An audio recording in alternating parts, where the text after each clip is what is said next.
Dear students, let us learn some more angles formed by a transversal. See these two figures. In figure A, there are two non-parallel lines AB and CD, and the transversal PQ is intersecting these two lines at distinct points. In figure B, there are two parallel lines AB and CD, and the transversal PQ is intersecting these two lines at distinct points. Now let us understand alternate angles. Alternate angles are of two types: alternate interior angles and alternate exterior angles. Let us start with alternate interior angles. These are the angles which lie in the interior region, that means in this region, and at the alternate positions. Now, what is an alternate position? If you observe these two figures, then we can see that there is Z alphabet seen in both the cases. So alternate positions will be like one angle lying on one side of this alphabet and the other angle is lying on the other side of the alphabet at the alternate position.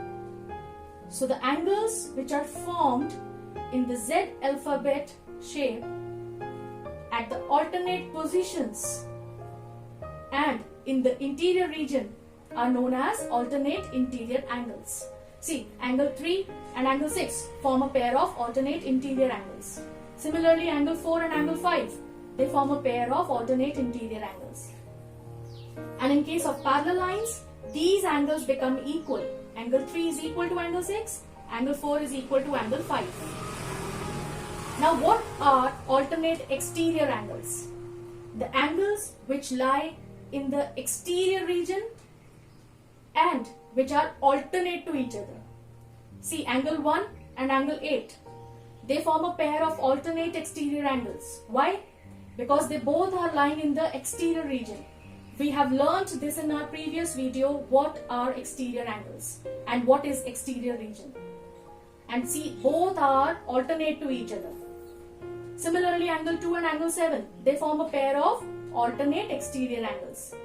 And in case of parallel lines, they become equal. Angle 1 is equal to angle 8 and angle 2 is equal to angle 7.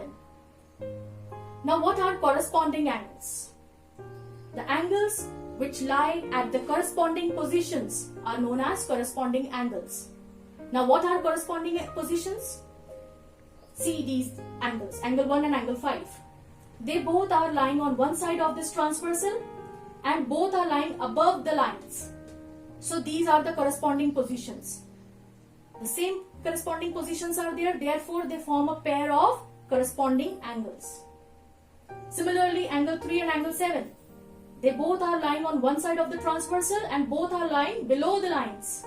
So they also form a pair of corresponding angles.